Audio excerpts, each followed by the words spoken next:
with those force fields. But feeling he wants to go back home is clearing out his rocks here. So maybe that's why he went back. He wants to come back, clear out his rocks, and he may go back here and keep the pressure on MaDFroG.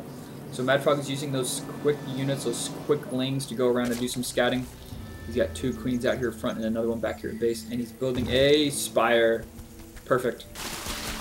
And taking out that pylon. So WiBang just gives up that contain right there he had with his army. I thought he was pretty safe there. I'm not quite sure why he fell back. Let's see what kind of tech we've got going for him. He's actually getting some Colossus, so he's building Colossus. He has 1 attack upgrade for his units and warping in some more zealots, or sorry, stalkers. So MaDFroG feeling a little more free and open, pushing that creep tumor up and pushing those spine crawlers up as well. Don't be afraid to do that. I mean, you don't really need to have your spine crawlers back here at base. Move them in a position that's more optimal for choke points and stuff like that, so they can be far more effective. So we've got a couple more zealots being produced and has a quite number of sentries right now. With this number of sentries, I think getting hallucination would actually be pretty viable because he's got 8 sentries right now, and hallucination can definitely change the turn of a fight if he just fakes out building 2 more Colossus, so he's got like 3 Colossus when he actually only has 1, or just making a whole bunch of zealots in the front for a meat shield. Because MaDFroG does not have vision. He doesn't have an overseer, so he's not going to know which unit is which one to attack. So with this number of sentries, I think he should actually spend the money and get that upgrade. There's only 100, and he does have the money for it, and actually with a lot of chrono boosting energy. Ooh, MaDFroG's now got those mutas out, and he's now going on the offensive. I think he managed to pick off 1 probe right there, sneaking back in. But he runs into those stalkers and decides, I don't want any more of that. So he's probably going to fling around here and then scan, not a scan, but actually he does see this. He probably ran a ling up here, saw this building. So is MaDFroG going to push out right now? Oh, there we go. He does have that overseer, and that observer is just going to get dead right there. Definitely not something you want to do. If you're an observer, you don't want to be next to something that can see you. That's observing 101. So we've got WiBang now on the defensive right now, and MaDFroG just free to expand as he pleases. He does have the air advantage.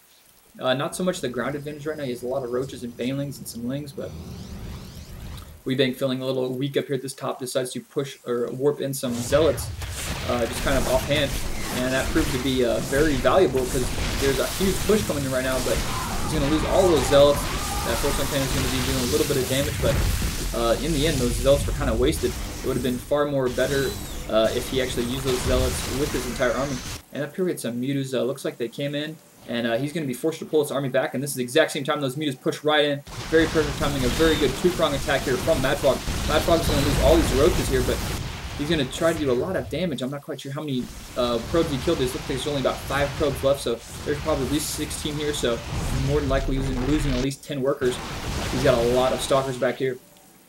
So MaDFroG kind of suicided his roach army up here. Didn't kill, but like a photon cannon and 5 zealots, losing everything else here. So, I mean, he did manage to kill 5 probes, but I don't think that was a very good trade for MaDFroG. I think he could have played that a little bit better. He could have pushed in with his roaches right about here, killed this pylon, waited for this army from here to run away, allow his mutas to come in, poke, and at the same time he ran in his mutas, pulled these roaches away, and got away scot-free. But it looks like MaDFroG is massing mutas right now against what seems to be a very large number of stalkers with that 1 attack upgrade. So there's a lot of photon cannons being coming down. So MaDFroG does not have the army he needs to do any type of harassing. There's just so many stalkers there. And sentries to boot. So he's pushing in, just trying to find some weak spots, but there are none in this army. He's picking off some sentries, picking off some units, but he's taking a lot of damage from all those units. And WiBang right now is a very large army, 120 food versus 90, actually 100 food for MaDFroG. MaDFroG really needs to get something besides mutas. WiBang right now has the stronger army. I think if they fought straight up, WiBang's army would win, even though with this quite a few number of mutas. How many mutas does he have right now? Let's check the units tab. He's got 22 mutas, but on the vice versa, he's got 19 stalkers. WiBang does have 19 stalkers and 11 sentries. He has that 1 Colossus. So with the split up army of WiBang here, MaDFroG is pushing in and taking out quite a few units right there. So playing to the speed advantage of those mutas, he comes in here, picks off that smaller section of an army, and now he's coming back here and he's got free reign to do tons of damage in this base right now. Warping in 3 Stalkers, that's not going to be enough. Those things are just going to die. That was an extreme waste of money right there. Keeping those mutas busy, but these mutas are just going to take out so many pylons. He's got to run his entire army. He's not even running his army in here. Is he just going to sacrifice all of this for these mutas? Oh man, this is not a good move. Is WiBang going to decide to counterattack now, or go save his base? Looks like he's going to go save his base. You can see the Colossus taking a shortcut here. His wall is actually backfiring on him. He's going to have to do a little mazing action to get back in his base, and all that time, oh, he's going to lose. Don't lose that Colossus. He loses his main, and he doesn't really need to worry about that Colossus because Colossuses do not shoot mutas.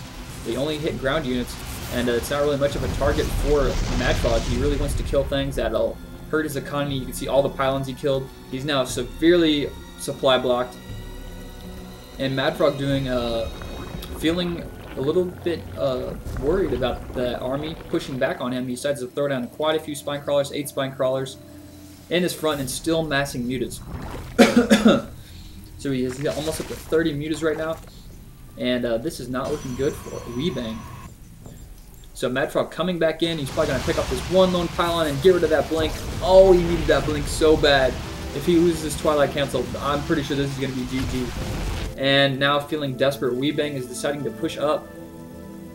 But there are so many spine crawlers there. If those mutas get there in time, he's just going to wreck that whole base. So just coming in here, he's just picking off all these photon cannons, rallying them up, and right now the economy of MaDFroG is going to be way more powerful than WiBang's right now. WiBang actually losing this expansion. There's so many mutas. Does he have upgrades on them too?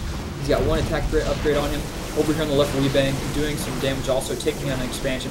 But MaDFroG is up here. It's going to have it quickly replaced with a gold expansion. Now it's basically going to come down to if WiBang has enough AA to deal with these mass mutas. And MaDFroG is going for these mains taken out, so WiBang is going to have 0 reinforcements. So pushing up here, he's just killing off these spine crawlers. So I don't know if this is going to turn into a base race or if MaDFroG is going to come back to his base and try and defend. This is going to be an extremely close fight right here, unless we get some really great Guardian Shield action. So he's going to have Guardian Shields covering everything. Alright, here we go. The mutas are coming in. We got so many units pushing. I think Overlords are even running. He's pulling drones. And he's just trying to push in. Oh, the focus fire on those mutas is ridiculous. Those stalkers are spawning. Whoa! Whoa! Where did all those things come from? And like, out of nowhere, another complete control group of mutas showed up. And that fight wasn't even close right there. WiBang GG's and got completely crushed by MaDFroG's muta that entire game. Even though he lost all these roaches back here in this push. So a very good game by MaDFroG. And congratulations to him. So this was game number 2 in a best of 5 for ESL Pro League. Actually, ESL Premium League. Anyways, I hope you enjoyed that replay in my commentary. And if you really enjoyed it, please subscribe. Thanks.